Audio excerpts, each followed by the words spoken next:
Ben Waters, welcome to Australian Musician. Hi, Greg. How you doing? You all right? Yeah, good, mate.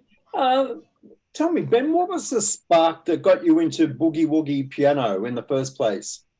Um, that's quite an easy question. Fats Domino's 60th birthday party came on TV when I was 14 years old, so 1988, and it was Fats Domino, Ray Charles, and Jerry Lee Lewis, and I'd never heard any of that kind of music before at all. Nothing, like not one bean of it, you know. And so it was my mum and dad really liked Fats Domino, so they put it on the TV. We only had three channels at home, so on the TV. So we were forced to watch it. And I think, oh God, we've got to watch this boring program that my mum and dad like. And it came live from New Orleans, and from a club called Storyville. And they came over to this big guy, like drenched in diamonds, and he had a suit on and a pink tie. And they said, "Fats Domino, it's your 60th birthday. How do you feel?" He said, "I feel great." And he said, Ray Charles and Jerry Lee Lewis have come to your gig here tonight. He said, "That's fantastic." And he said, "What are you going to play?" And he said, "I'm going to do this tune I recorded in 1949 called The Fat Man." He got on the piano and it was like, wow, my whole world changed in a heartbeat, just like somebody turned on a switch. It was like a drug. I just had to sort of start listening to it non-stop. Did you ever get to meet Fats? No, me and my wife, who sat to my right, we went and saw him in 1993 in the Hammersmith Apollo, and a friend of mine was playing saxophone with him then, and it was just a fantastic experience. And he did Blueberry Hill. People were in tears, and he had a standing ovation. The whole crowd were all on their feet, everyone, and they screamed and cheered until he did it a second time. I've never seen that before or since. Yeah. So growing up, Ben, was there a piano in your home? No, not at the start. When I saw that program, I just became obsessed with that style of music, and so I got a little keyboard, a tiny little keyboard, about that big. I don't know if you can see what I'm with this computer. About that big, 1 octave, and it only played one note at a time. So I was trying to pick out what they did on that, and in the end, I saved up £200. It was about $400 Australian, and bought a second-hand piano, and then drove my parents crazy for hours. I'd play for like 8 hours a day, not knowing what I'm doing. I still don't know what I'm doing, and so I just started trying to work out what they were doing. And on that I recorded the video. It was like Fats Domino, Ray Charles, and Jerry Lee Lewis, and it had their hands really clearly. So I'd try and work out what they were doing, and really, like, I know it's rock and roll, and well, Ray Charles is more sort of a bluesy, sort of soul-y kind of player, but it was all boogie woogie what they were doing, and so it was just like everything was boogie woogie, like Abba Ammons and Mealux Lewis, but just done in a different slant. It was like that was my first introduction into it, really. Yeah. So you've been to Australia several times, but you're coming back for quite an extensive tour in March. Yeah. Do you remember your first tour here? Yeah, I do. We came in 2003, and we went to the Mornington Peninsula first of all, and played down there, and then up to Melbourne, and then to Sydney, and then up to the Whitsunday Islands and played there, and Newcastle, and I just fell in love with the place straight away. I just absolutely loved it. The Australian audience is just, for some reason, they love that style of music, and I think, I mean, people like it everywhere, but I have a real affinity with the Australian audiences, and they just sort of seem to get it over there, and I really like them, and they seem to put up with me. Last time you were here, you recorded a live album, live in Melbourne. Yeah. Features your current band, I think. How did you hook up with your Australian band members? Well, actually, it was through a friend of mine, Reg, who organises our tours. He's from Yorkshire, but he's lived in Melbourne for years, and he recommended these guys to play with me. And oh my God, they're incredible. So Ash Davies is most probably one of the best drummers I've ever played with. He's like a machine, really, and he's such a nice, easygoing, humble, quite a small guy, and he gets on stage, and I've never seen. I've played for 35 years, and I've never seen it before. But we played at Blues at the Briars, and every other drummer lined the stage to watch him play, which I think is a real honour, because he's like his technique. Like he'll just come on. He's one of those drummers that plays with the bass drum, snare drum, hi-hat, and a cymbal. That's it. I mean, I'm sure he plays with much bigger kits, but that's what he does with me quite often. And it's just his dexterity and his speed, and it's just unbelievable, really. And like, I'll do something quite fast, like a Little Richard tune, and he just like, he's like a steam train going. He's just like, and like, it's really hard to do. No, I don't know if it's hard to do technically, but physically, it's really, really hard to do. And like all the other drummers are just sat in the wings, shaking their heads, singing, "How does this guy do it?" Who's like, I'm really looking forward to playing with Ash again. And then Sweet Felicia, who's a brilliant bass player, brilliant singer, amazing person. She just oh sorry, there's somebody wheeling a bin by. Won't be 1 second. He's going there. Sweet Felicia is just like, she's a dream, really. She's got a voice like an angel. She plays bass incredibly, just like one of the best. And she's just like a great person to have around. She's like such a good spirit. So it's just really good to come out with those guys. But this time it's a bit strange because we've got the bass player I play with in England a lot as well, because he plays a lot with a guy called Andy Fairweather-Low. And Andy's wife's just become ill. And so he's lost all his work for 6 months. So I said, come with me. He's like a fantastic double bass player, a guy called Ian Jennings. So he's doing a lot of the tour. And then Sweet Felicia's coming as a special guest. So I'm really excited that the two of them are me, because they're both really nice people. And they'll get to gig together, So, but Ian Jennings that's coming out with us, he's been doing it all his life, and he's played with Jeff Beck and Eric Clapton and Carl Perkins and Scotty Moore and Ronnie Wood. He's just like a legend, really, and just the most easiest going guy as well. So the whole thing should be a really pleasant experience, Yeah. Speaking of drummers and great high-profile musicians that you've played with, you've got a great connection with all of the Rolling Stones. But Charlie Watts, you recorded an album with and played with quite a bit. When you think back at Charlie, what are your memories as a person and as a drummer? Well, we did about 100 shows with Charlie, and he was a unique character to start with, and quite a complex character. Everyone just said, "Oh, he's a nice guy," but there was so much more to him than that, really. And I think drumming wise, see, I'm not a technical person. I don't know, I haven't got that much theory, and I don't know, my son's at the Royal Academy of Music. He can tell me everything about everything, but I'm just a very simple person that just loves the music. And I think Charlie would be the first to say the same, about himself. But he's like streets ahead of me, He just like, when we recorded with him, like the first time I ever recorded with him, I just thought to myself, God, it sounds like a record playing with him straight away. And whatever he thought of his technique and his ability, he just sounded like I play an old blues tune or a boogie tune, and the drumming was perfect straight away. It sounded like the old record. I know he spent years playing along to old records, and it was like such an amazing thing to happen to me, because I used to play with all sorts of people that weren't into, they'd never heard of Amos Milburn, they'd never heard of Cam Calloway, they'd never heard of all these old people, but Charlie cherished those people. So if you played an old Cam Calloway tune and played it with him, it just sounded like the record, and you're like, apart from my dodgy piano playing and singing, but he sounded incredible. And that was like a revelation to me, because it was at that point I realized it's not just tricks in the studio, it's your playing. It's like, and he was always like that. And as soon as he started playing, it lifted the whole of my game. I thought, oh my God, I better start practicing. And I think he did that for me. When we did the Boogie for Stew album, we did tracks like Boogie for Stew and Watching the River Flow and Rooming House Boogie. And if I listen to them really loudly now, I can hear just how brilliant he was.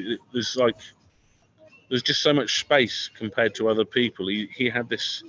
It's a big sound with Charlie, and I think that's why the Stones. One of the main reasons the Stones sounded so good. I really mean that. Yeah. You mentioned the album Boogie for Stew, which you released in 2011, I think, dedicated to Ian Stewart, or a tribute to Ian Stewart, the Stones piano player. What did you like about Stew's playing? Well, he was unique, definitely. I mean, out of thousands of piano players I listen to, there's nobody quite like him. There's one piano player that sometimes reminds me of him, a guy called Chris Stainton, who plays with Eric Clapton. He reminds me of him sometimes. But he refused to play in minor keys. You know, like the first thing, if you go for a piano lesson, if you play blues, they'll teach you the blues scale, which by nature is a minor thing. So like 90% of players, they play the blues scale over, like if you do a 12-bar sequence, they'll play the blues scale, which is a minor thing, which is fine. It's great. A lot of guitarists do that. But Ian Stewart wouldn't ever play a minor. He'd be playing major. So, you know, you had something like Worried Life Blues, where the guitar players are playing the blues scale. He'd be playing major. And not only would he be playing major, he'd be sort of really accentuating it. He'd be playing major in like, so if he was in C, he'd be playing two E's and a G and a C. So it'd be like very, almost a clash with the guitar, but very sweet sounding. So it was just like, you know, and if you listen to things like Sweet Virginia by the Rolling Stones, you can hear him doing this beautiful, sweet sounding piano playing. And I don't know, it just takes it to another level, really. It's like if everybody's doing the same thing, playing the blues scale, it becomes, I don't know what you'd say, but with him having this sweet sound and then the guitarist having this sort of dirty sound, it creates this sort of sweet and sour rock and roll kind of thing. You know, it was beautiful to me, to my ears. You know, I don't know much about anything, but when Stu played, it really made it just a very, very special thing. Yeah. Another musician that we recently lost was Jeff Beck. You played with Jeff not that long ago with Johnny Depp and Imelda May. What are your memories of playing with Jeff? Nothing but great memories. I ended up doing a few gigs with Jeff. That with the Ronnie Scott's, that was incredible. We did a gig with my old friend Ronnie Wood, which he put together, him and his wife Sally, and we did a night of rock and roll at Ronnie Scott's. Actually, we did 2 nights. And the thing with Ronnie, he's otherworldly, really, because you never know what's going to happen with him. Something always special happens. And like the first night, Rod Stewart turned up and started singing with us, and they chatted live on stage on the microphone about their history and stuff, and that was incredible. And the second night, Jeff and Johnny Depp turned up, and and then they sat in and played with us, and that was wonderful. We did tunes like Going Down, you know, beautiful old blues tune, and then Imelda May got up and they did some Irish tunes and things, but and then Ronnie was on and off for a bit at the end, and of course they've had a long history with the Jeff Beck band and everything. So when the two of them got together, it was a special chemistry because Ronnie he has an amazing connection with the audience. So we were playing in this small place, 200 people, and it just tore the house down when Ronnie and him got back together at the end. You know, that sticks in my memory. But the other memories, we did a party for Peter Richardson, who's a very famous comic writer in England, and he discovered lots of comedians, people like Jennifer Saunders and Dawn French, and so he had his 70th birthday in his house in Devon,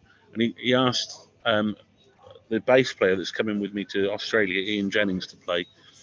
He's very old friends with him, and he asked Ian phoned me up and said, would I play?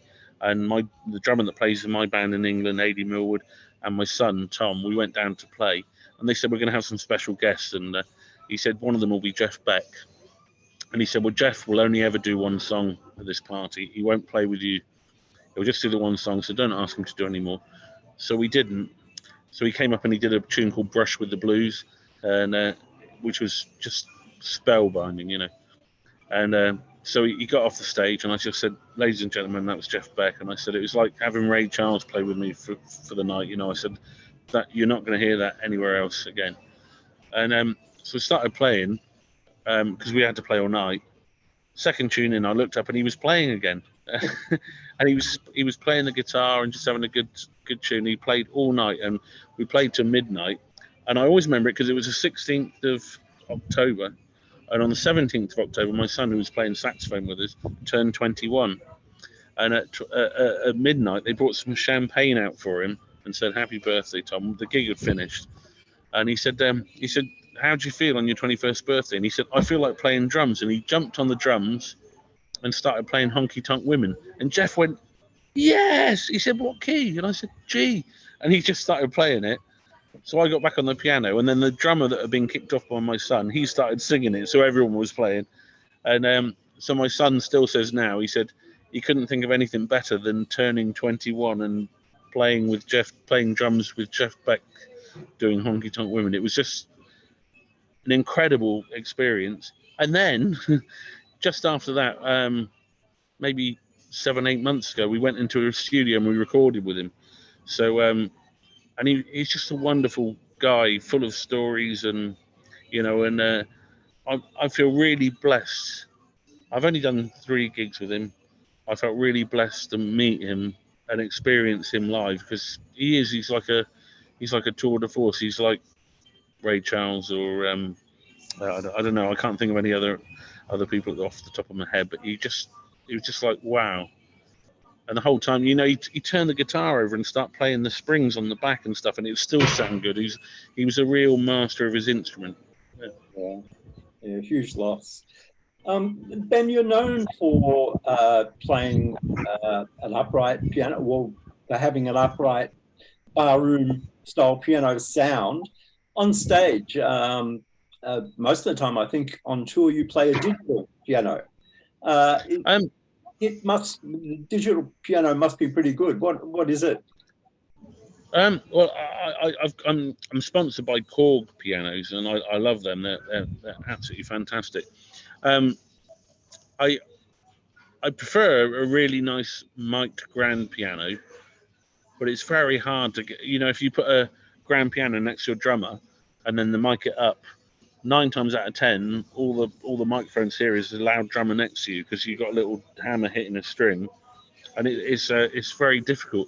And I toured with Jerry Lee Lewis. I opened up for him for a bit, and he had this technique where he would always shut the lid, and then have a couple of mics that were going out to the out front of stage. You know, but like if you put it back to a monitor, it creates this loop and it starts feeding back. It took me years to realise this. I've had so many gigs ruined by the fact that, you know, it just that happening. But what he did, he put a separate mic in, completely separate from the out front sound, and he put it back in through a AC30 and put it near his head, and it would take your head off, because it was just like very piercing guitar amp, and you could hear it really clearly. And if you listen to all his old records, you can hear that sound. It's like a jingly jangly sort of all the live records. If you listen to it, it's very, very bright and jangly. So 9 times out of 10, if I see a grand piano, my heart sinks, because I know they won't get the volume out of it. But I started using the Jerry Lee Lewis technique, but not all sound guys are up for it. You know, they'll think because they're always taught to leave the lid open and have a microphone above it, because that's the best sound. And in a studio, that's right, you know. But like when you've got a really loud band behind you, that's terrible. You've got to keep the lid shut, microphones in, and a separate mic. And when we play in New Zealand, there's a guy that works for the Finn brothers, and he used to work for Richard Clayderman. He's got it nailed, and he shuts the lid. He lines the piano with felt. He's got 2 mics going out front, and he's got one coming into a really nice amplifier, not an AC30, and it's just the best sound ever. And but failing that, I've created this long long answer, but failing that, you know, it's much easier to have a keyboard, and when the band gets loud, you just turn it up, because you can't turn it up on a grand piano. If suddenly the band's twice as loud, and when we played with Ronnie Wood at the Shepherd's Bush Empire, you know, 3,000 people, and the band suddenly get loud, that's it. You've got nowhere to go. You just got to hit harder. And I come off with bleeding hands and nails that have cracked, and you know, yeah, a digital piano is preferable to that. Yeah. Did you try a few different models? Like, is it you must like the action of the digital that you have? I love Korg pianos. Always have done. They're great, and the action's good. The sound's good. It's just started raining here. I think I'll be all right. I might have to move into the. Oh, we'll wrap it up in a minute. I'll move over here. Look. Okay. And then I hope that's all right. That's good. Yeah. Yeah. Yeah. So yeah, the digital pianos, like they're getting much better, all of them across the board. But I shouldn't really say this. I'm most going to get sued by someone. But I really don't like Nord pianos, and it's a lot of my friends that are boogie woogie piano players. They all say the same. It's just not very good for. I think if I listen to them, they sound great. I went and saw Ray Davies, and somebody was playing piano. I forget now, and it sounded great. And I think if you're playing in a band and you're not doing sort of ragtime or, you know, that kind of thing where you're using lots of notes, it sounds great. But for boogie woogie and everything, I just don't like them, and so my heart sinks. So I've got in my, not a contract, but just please don't have any Nord pianos. So Korg I love, Kawai I love, Yamaha and Roland are okay and stuff, but really Korg have been great to me. I love the sound of them. Even the really old Korgs. There was a piano player called Pete Wingfield who had a hit in England called 18 with a Bullet. He used to love all the old Korg pianos, and when he played them, they just sounded awesome, you know. Yeah. So you're here in March. What can we expect from this tour, and how do you change up your set from tour to tour? Well, do you know, this is 35 years, touch wood, of touring. I've never had a set list. Possibly 2 or 3 times I have, but on the whole, so I've played in lots of bands, and when I played in a few bands that have set lists and sticks to them every night, it really bores me. It's more professional because you see a more slick show, but for some reason it just really takes the interest out of it for me. So I always just pull out different tunes from old tunes, original tunes, and I try to read the audience. So it gets me into trouble sometimes if you pull out a difficult tune that people haven't heard before. Luckily, I've got very brilliant musicians that can do it, but so it's quite spontaneous. There's a lot of improvisation, and we try and read the audience. You know, like when I've had set lists before, if you suddenly like got 300 people dancing, and you suddenly got a very slow blues tune, and you're not going to clear the dance floor. I don't. I just keep motoring on, you know, and so it gets me into trouble sometimes. And but I like to have I like the band to be surprised. I like the audience to be surprised, and so I try and keep it upbeat, happy, and interesting. Try to. Ben, it's been great to chat, and we look forward to seeing you down here very soon.